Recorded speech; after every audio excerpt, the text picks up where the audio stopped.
Hello, friends, family, comrades, rebels, insurgents, refugees, exiles, expatriates, people in hiding, and all the ships at sea. I debated whether or not I should say this. I wondered if it would do any good. I have profound fears for the future, deep anger and sadness for my country. Our country. Our country that's been stolen away from us. Captured by those who traffic in fear and hatred and bigotry and poison. I feel like we're lost in the forest right now. We're down the rabbit hole. And there is no end in sight.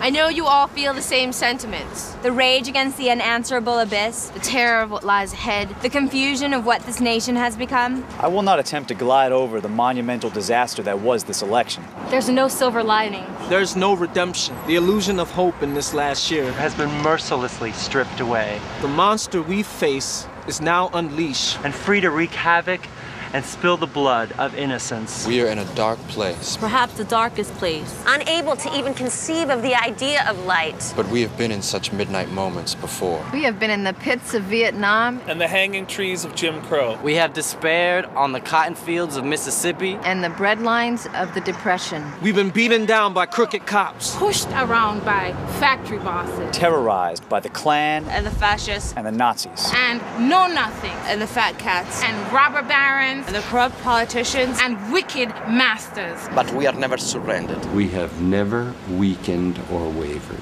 Did we surrender at Kent State? Jackson State? No. Did we surrender at Selma, Alabama? No. Did we surrender at Haymarket? No. On the lettuce fields of California? In the textile mills of Massachusetts? In the coal mines of Colorado? In the meat packing plants of Chicago? At the Stonewall riots? At the pro-choice rallies? At the equal rights for women marches? At the anti-war demonstrations? At the strikes and the walkouts? And the bus boycotts? No. No. No.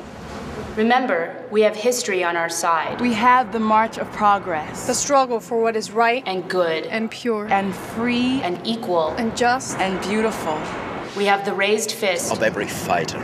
We have the righteous yell of anyone who's been wronged by the system anywhere, at any time. We have the power of the powerless. We have the moral clarity of the dispossessed. We are the heart, the soul of the struggle, the battle that never ends. Look to our heroes. We are the inheritors of a proud past populated by giants, heroes, artists, revolutionaries, thinkers, believers in mankind, defenders of the oppressed. We have the pen of Walt Whitman and Hemingway. The determination of Cesar Chavez. Margaret Sanger and Sojourner Truth. The faith of Martin and Malcolm. The beauty of Billie Holiday and Duke Ellington. The strength of Roosevelt and Kennedy. The joy of Mark Twain. The history of America has been written by us. It does not belong to demagogues, the fearmongers, the war profiteers, the rich, the greedy, theocrats, and the mullahs. They twist the Constitution. But we make it straight. They wrap themselves in the flag.